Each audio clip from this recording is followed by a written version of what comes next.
वैसा डस्ट करके लेके यार एक पूरा तो वैसे के वैसे इधर दिख रहे उधर किधर दिख रहे इधर है उल्टा दिखते हैं वैसे ही पढ़ेगा फिर तू उल्टा देख के। चैप्टर नेक्स्ट स्टार्ट करेंगे हम लोग। चैप्टर का नाम है मॉर्फोलॉजी ऑफ फ्लावरिंग प्लांट्स। ठीक है, मॉर्फोलॉजी ऑफ फ्लावरिंग प्लांट्स। सबसे पहले हम लोग अंडरस्टैंड कर लेते हैं कि मॉर्फोलॉजी का मतलब क्या होता है। जब मैं बोलूँ मॉर्फोलॉजी तो मॉर्फोलॉजी का मतलब होता है स्ट्रक्चर के बारे में स्टडी करना। क्या होता है? स्ट्रक्चर के बारे में स्टडी करना। किसी भी स्ट्रक्चर को जब हम स्टडी करते हैं उसको क्या बोलते हैं? मॉर्फोलॉजी। ठीक है, तो लॉजी वर्ड जहाँ कहीं आएगा, मैंने लास्ट टाइम भी आपको बताया था, इसका मतलब क्या होता है? स्टडी। ठीक है, morpho means form, different forms, या आप बोल सकते हो स्ट्रक्चर। ठीक है अरशद जी, यहाँ देखिए, राइट। अच्छा, अब फ्लावरिंग प्लांट में ऐसा क्या है कि उसका स्ट्रक्चर स्टडी करना बहुत ज़रूरी है। आपने क्लास 9 में इसके पहले स्टडी किया था, क्लासिफिकेशन ऑफ प्लांट, है ना? Classification of plant chapter number 6 कुछ था, ऐसा मेरे को याद है। तो क्लासिफिकेशन ऑफ प्लांट में अपने प्लांट्स को पता है, लास्ट में आपने एंजियोस्पर्म, ऐसे तो और भी है, फेनोरोगैम्स, क्रिप्टोगैम्स, थैलोफाइटा, टेरिडोफाइटा, वो सब नहीं बता रहा हूँ मैं। एंजियोस्पर्म्स एंड जिम्नोस्पर्म, ये आपने कुछ स्टडी किया रहेगा, याद आ रहा है कुछ? एंजियोस्पर्म और जिम्नोस्पर्म, जिसमें से ये वाले जो ऑर्गेनिज्म है इसके अंदर आपको फ्लावर्स मिलेंगे। क्या मिलेंगे? फ्लावर्स। ठीक है, फ्लावर बोलना करेक्ट नहीं है, क्या बोलते हैं? फ्लावर्स बोलते हैं, FLOWER, फ्लावर्स। वैसे पावर नहीं होता है, पार होता है, प्यार नहीं होता है। ठीक है, क्या रहेगा? पार, राइट। एंजियोस्पर्म का मतलब समझ लेते हैं, दो टर्म है इसके अंदर, एक है एंजियो, दूसरा है स्पर्म। इसको मैं हाईलाइट कर देता हूँ। पहला टर्म है एंजियो, एंजियो का मतलब क्लोज्ड। दूसरा टर्म है स्पर्म, स्पर्म का मतलब यहाँ पे होता है सीड। क्या होता है? सीड। तो जिस पेड़ में फ्रूट के अंदर सीड्स होते हैं, बात समझ में आ रही है? एप्पल है तो एप्पल के अंदर सीड होता है, तो एप्पल क्या है? एंजियोस्पर्म। मैंगो है, मैंगो के अंदर सीड होता है, तो मैंगो क्या है? एंजियोस्पर्म है। ठीक है, चेरी है, चेरी के अंदर सीड होता है, तो वो क्या है? एंजियोस्पर्म है। तो सिंपल सी बात है, जिस किसी फ्रूट के अंदर सीड रहेगा, क्लोज रहेगा, अंदर रहेगा, इनसाइड रहेगा, उसको हम क्या बोलेंगे? एंजियोस्पर्म। ठीक है, अब अगर फ्रूट नहीं होगा, डायरेक्टली सीड आपको दिखेगा प्लांट के ऊपर, तो उसको बोलेंगे जिम्नोस्पर्म। इसके डिटेल में मैं नहीं जा रहा हूँ क्योंकि मेरा टॉपिक नहीं है। ठीक है, तो जो एंजियोस्पर्म होता है उसका एक कैरेक्टर ये भी होता है कि उसके अंदर फ्लावर आता है। फ्लावर का स्ट्रक्चर सबको पता है, कुछ ऐसा बीच में गाइनोशियम होता है, गाइनोशियम्स के आजू बाजू में एंड्रोशियम्स होते हैं, like this, correct.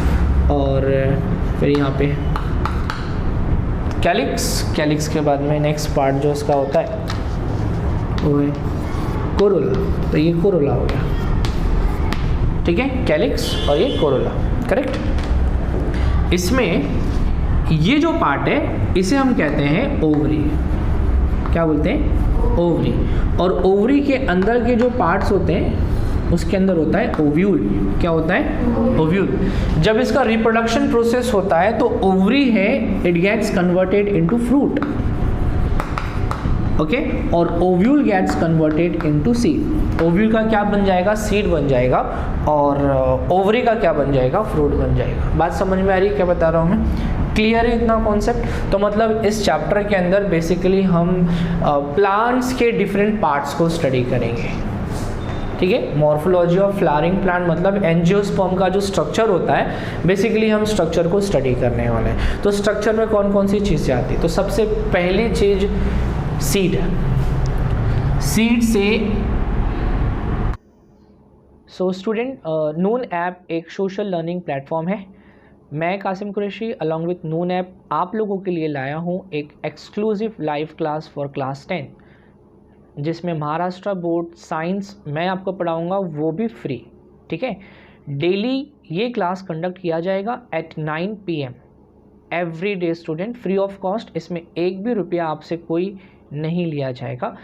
Every day आपका फ्री डाउट क्लियरिंग सेक्शन भी रहेगा, तो क्लास के बाद में डाउट्स भी क्लियर हो जाएंगे।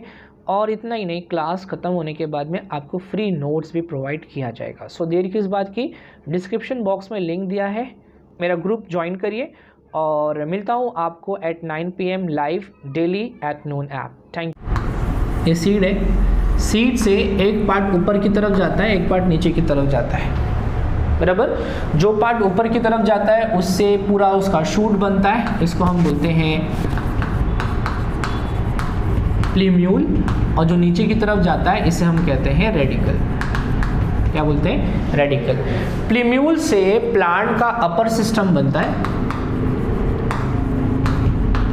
अपर सिस्टम, और रेडिकल से प्लांट का लोअर सिस्टम बनता है, लोअर सिस्टम। जब बोलूँ अपर सिस्टम इसका मतलब शूट, क्या होता है? शूट। और जब बोलूँ लोअर सिस्टम तो इसका मतलब होता है रूट। ठीक है। अब शूट में क्या क्या चीज़ें आती है? लीफ आता है, स्टेम आता है, फ्लावर आता है, फ्रूट्स आते हैं, बर्ड्स आते हैं, ब्रांचेस आते हैं, चिड़िया आती है, बैठती है, पॉलिनेशन करती है ना। तो ये सारी की सारी चीज़ें उसके शूट सिस्टम में आता है। अंडरस्टूड? रेडिकल में खाली रूट्स आते हैं, रूट्स के रूट और रूट्स के modification, roots and its modification. ठीक है। तो अगर चैप्टर में हमें देखना है कि क्या क्या चीज़ें स्टडी करना है, तो सबसे पहले हम स्टडी करेंगे रूट्स के बारे में। ठीक है। ऑब्जेक्टिव्स, ऑब्जेक्टिव्स मतलब चैप्टर में हमें क्या स्टडी करना है। तो सबसे पहले हम क्या स्टडी करने वाले?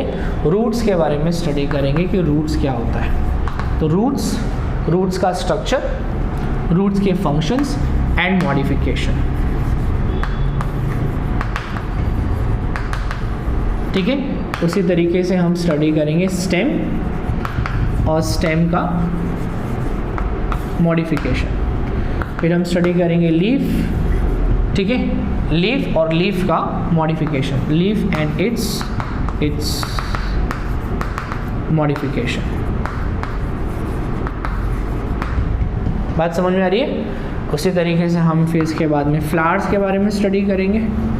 फ्लावर्स और फ्लावर्स के इन्फ्लोरेसेंस होते हैं, मतलब किस तरीके से फ्लावर को अरेंज किया गया है। अगर आप कोई भी प्लांट को देखोगे तो उसके अंदर एक पर्टिकुलर मेथड होता है अरेंजमेंट का फ्लावर, और जब टॉपिक बताऊंगा तो वो टाइम पे मैं आपको डिटेल में एक्सप्लेन करूंगा।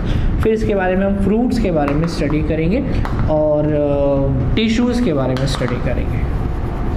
टिश्यूज़, तो ये चैप्टर का कंटेंट है। चैप्टर बहुत बड़ा है, एक साथ में पूरा नहीं पढ़ाऊंगा। इनफैक्ट एग्ज़ाम में भी आपको सिलेबस में ये हाफ करके आधा पहले सेमेस्टर में आधा चैप्टर रहता है और सेकेंड सेमेस्टर में आपको नेक्स्ट हाफ चैप्टर रहता है। तो अकॉर्डिंगली हम लोग सबसे पहले रूट्स, स्टेम, लीफ और फ्लावर्स के बारे में स्टडी करेंगे, और ये टिश्यूज़ जो है ये नेक्स्ट टर्म में जो है हम लोग स्टडी करने वाले हैं। समझ में आ गया यहाँ तक का? ठीक है। ये चीज़ को कॉपी कर लीजिए, फिर मैं स्टार्ट करता हूँ रूट सिस्टम।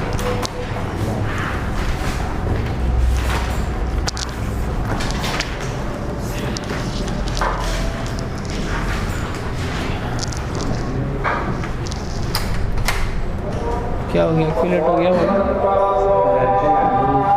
देख नीचे वायर है, आगे चले जाओ, आगे ये साइड में चले जाओ।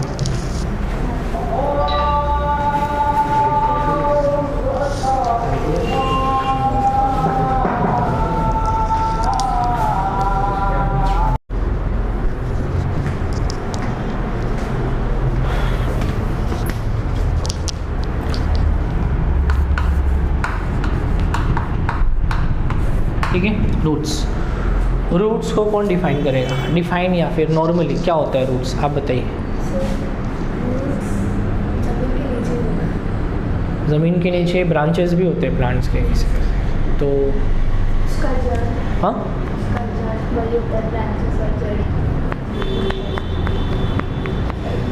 हाँ बेस, हाँ। और कोई? मोबाइल को साइलेंट मोड पर रखिए। हाँ, ट्री को न्यूट्रिशंस देता है। चलो सबसे पहले रूट भी स्टार्ट करने से पहले मैं आपको एक स्ट्रक्चर बता देता हूँ। ये है स्टेम, ठीक है, ये स्टेम है और ये अंदर का जो पार्ट है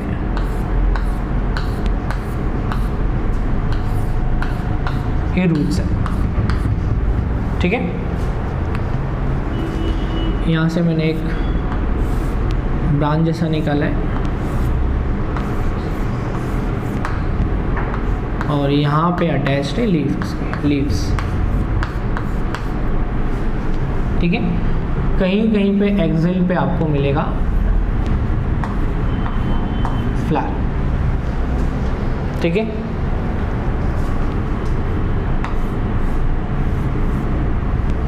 लीफ का डिज़ाइन सब जगह चेंज कर देता हूँ मैं।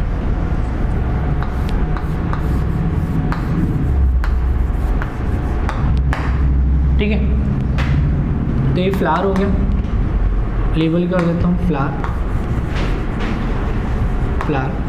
ये इसका मेन स्टेम है, ये उसके लीव्स हैं। ठीक है, लीव्स को थोड़ा सा और सिंपल कर देता हूँ क्योंकि मुझे यहाँ पे एक टॉपिक आपको एक्सप्लेन करना है, नोड्स एंड इंटर नोड्स। तो उसके हिसाब से मैं यहाँ पे एक leaf, second leaf, third leaf. ठीक है, तो जहाँ पे नोड होता है ना, जहाँ पे लीव्स होते हैं ना, वहाँ पे आप कभी ध्यान से देखिए, आपको एक सब पार्टीशन दिखेगा।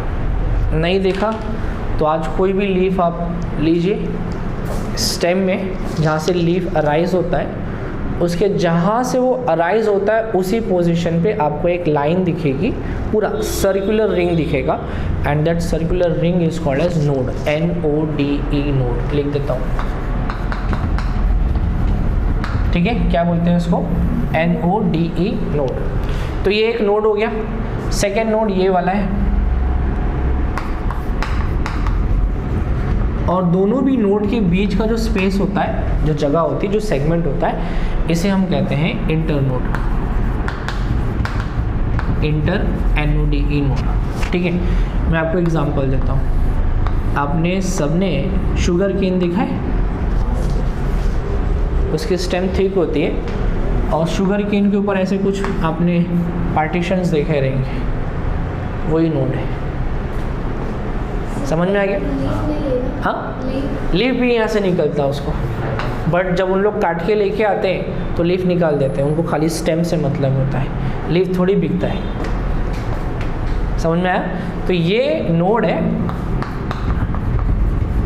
और जो बीच का पार्ट है ये वाला, ये इंटर नोड है। नोड के बहुत सारे फंक्शन होते हैं। ठीक है, जैसे कि अगर शुगर केन को बराबर आप कट करोगे, मैं यहाँ पे आपको बताता हूँ कैसा कट करना है। अगर आपने एक कट इधर किया, सेकंड कट इधर किया, थर्ड कट इधर किया, तो हर एक कट में आपको नोड देखो दिख रहा है, ये नोड है, ये नोड है, बराबर। ठीक है, अब इस कट वाले पार्ट को, जैसे कि ये नोड वाला पार्ट जो है, बीच में नोड है, ये नोड है। ठीक है, आपने इसको सॉइल में लगा दिया, ये सॉइल है। ठीक है, किस में लगा दिया? सॉइल में आपने इसको लगा दिया, तो यहाँ से एक नया प्लांट आ जाएगा।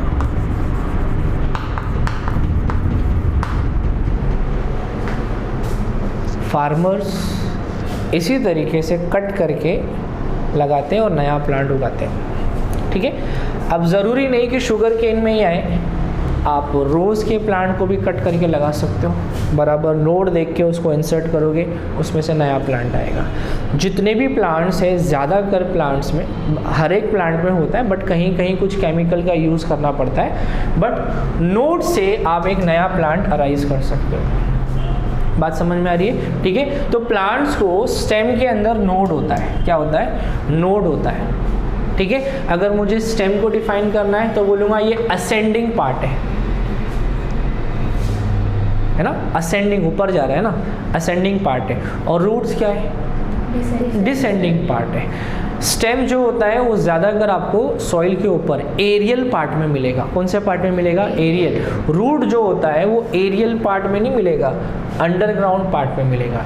स्टेम के पास नोड और इंटर नोड होता है, रूट्स के पास नोड और इंटर नोड नहीं होता है। स्टेम ग्रीन कलर का हो सकता है, रूट्स ग्रीन कलर के, इसीलिए स्टेम फोटोसिंथेसिस कर सकता है, रूट्स फोटोसिंथेसिस। स्टेम हमेशा लाइट की तरफ जाता है, रूट हमेशा ग्रेविटेशन की तरफ जाता है। स्टेम हमेशा वाटर से दूर जाता है और रूट्स हमेशा वाटर की तरफ जाता है। इसको बायोलॉजिकल लैंग्वेज में मैं बोलूँगा कि रूट जो होता है it moves towards the source of water, तो उसको बोलूँगा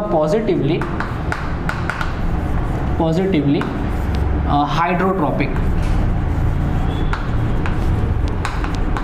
ट्रॉपिक, PHI ट्रॉपिक।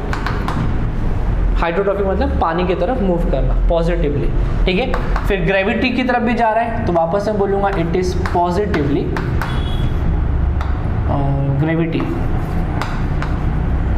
ग्रेविटी के लिए वर्ड यूज करते हैं जियोट्रॉपिक।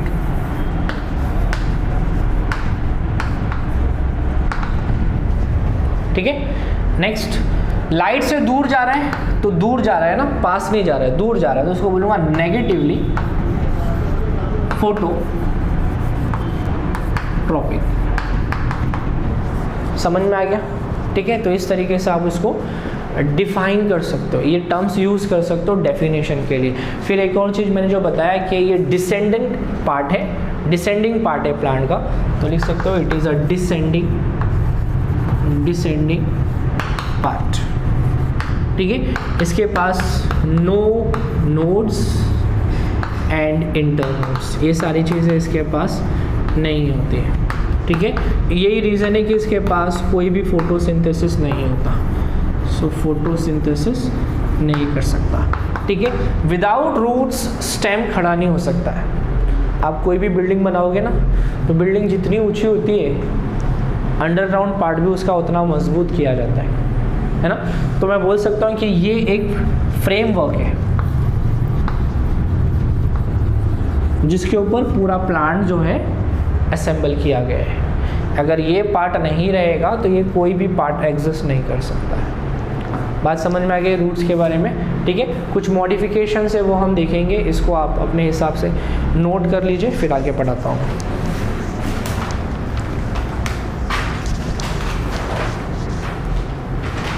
अभी आपने जो लिखा था उसके ऊपर हेडिंग डाल दीजिए कैरेक्टरिस्टिक्स ऑफ रूट्स।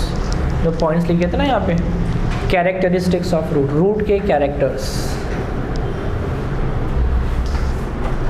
ठीक है, रूट के कैरेक्टर्स। फिर अभी नेक्स्ट हेडिंग डालिए फंक्शंस ऑफ रूट।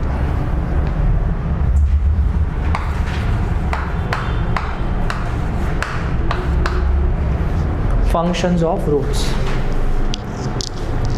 ठीक है। तो रूट्स के क्या क्या फंक्शंस होते हैं? पहला फंक्शन अभी आप लोग बता रहे थे ना, मुझे बताइए अभी, वही सब चीज़ें वापस बोलना है। न्यूट्रिशन, बराबर। पहला प्राइमरी फंक्शन उसका क्या है कि जो भी कुछ सॉइल के अंदर प्रेजेंट है, सॉइल से न्यूट्रिशन को पास करेगा, न्यूट्रिशन को एब्जॉर्ब करके, यहाँ पे nutrition absorption. Second function fixation. Fixation का मतलब प्लांट को फिक्स करता है। जब प्लांट भी मूव करेगा ना एक प्लेस से दूसरे प्लेस पे, तो प्लांट मूव नहीं कर सकता, तो प्लांट को प्रॉपरली वो फिक्स करके रखता है। ये हो गया उसका सेकेंड फंक्शन। और कुछ जैसे न्यूट्रिशन एब्जॉर्प्शन है वैसे ही वाटर एब्जॉर्प्शन रहेगा। और क्या रहेगा फंक्शंस? इस शॉर्ट में बता रहा हूँ, आप पूरा स्टेटमेंट लिख सकते हो उसके लिए। और बताइए, सॉइल इरोशन नाम सुना है? yes, क्या होता है?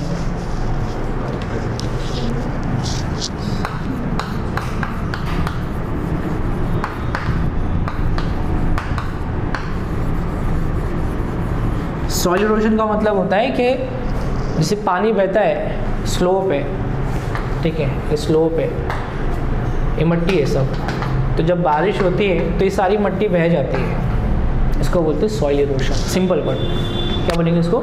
सॉइल। जब सॉइल इरोजन होगा तो साथ ही साथ न्यूट्रिशन और मिनरल्स और ये सारी चीज़ें भी पानी में बह जाएंगी। अंडरस्टूड? लेकिन अगर यहाँ पे प्लांट होगा ठीक है, यहाँ पे प्लांट रहेगा तो प्लांट्स के जो रूट्स होते हैं वो सॉइल को होल्ड करके रखते हैं टाइटली, और यही रीज़न है कि वहाँ का सॉइल का लॉस नहीं होने वाला है। ठीक है, तो अगर रूट्स अच्छे हैं तो रूट सिस्टम क्या करेगा, it will prevent soil erosion, soil erosion होने नहीं देगा। समझ में आ गया ये पॉइंट्स? ठीक है, अब इसके बाद में एक पार्ट और हमें स्टडी करना है, वो है पार्ट्स ऑफ रूट्स, रूट्स के पार्ट्स।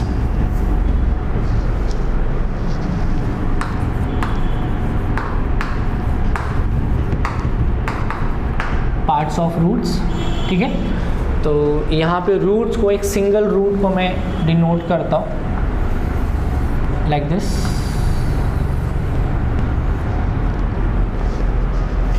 ठीक है, ये रूट हो गया, मूली, गाजर सब रूट के कैटेगरी में आता है ना।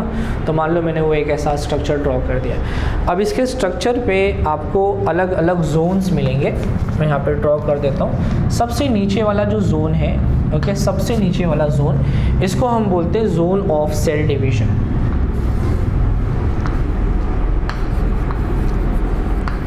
Zone of cell division. ठीक है, ऑलरेडी हमने स्टडी किया सेल डिवीजन क्या होता है। एक सेल को डिवाइड करके मल्टीपल सेल्स बनते हैं। अगर रूट का साइज इंक्रीज करना है तो यहाँ पे सेल डिवीजन नहीं होगा, सेल डिवीजन टिप पे होएगा, तो यहीं से उसका साइज इंक्रीज होने वाला है। ठीक है, जब सेल डिवाइड हो जाता है तो डिवाइड होने के बाद में नेक्स्ट आता है सेल का इलोंगेशन। सेल का साइज इलोंगेट होएगा, थोड़े मोटे हो जाएंगे। ओके, तो मैं यहाँ पे लिखता हूँ जोन ऑफ सेल इलोंगेशन। ठीक है, पहले सेल डिवाइड होगा, डिवाइड होने के बाद में सेल के साइज का, सेल का साइज जो है वो इंक्रीज होएगा। ठीक है, इंक्रीज होने के बाद जो नेक्स्ट लेवल होता है ऊपर का, यहाँ पे कुछ आपको रूट्स, हेयर्स नज़र आएंगे लाइक दिस। देखा है आपने, बारीक बारीक हेयर्स प्रेजेंट होते हैं। इसको हम बोलते हैं जोन ऑफ एब्जॉर्प्शन। यहीं से पानी का एब्जॉर्प्शन होगा, यहीं से मिनरल्स, फूड, जो भी कुछ इसको चाहिए वो सारी चीज़ें यहीं से एब्जॉर्ब होने वाला है। ठीक है, नेक्स्ट इसके ऊपर का जो जोन होता है इसे हम कहते हैं zone of maturation. Zone of maturation, matured cell रहेंगे, यहाँ पे टिश्यूज फॉर्मेशन रहेगा, लाइक जो पानी एब्जॉर्ब हुआ है, जाइलम फ्लोएम आपने स्टडी किया रहेगा, तो यहाँ से ये सारी चीज़ें जो है अच्छे से फॉर्म होती है, और वो सारी चीज़ें वाटर, मिनरल्स को लेके प्लांट के हर एक पार्ट में लेके जाएगा। क्लियर है यहाँ तक का? ये कॉपी कर लीजिए, फिर मैं आपको मॉडिफिकेशंस बता देता हूँ प्लांट रूट्स के।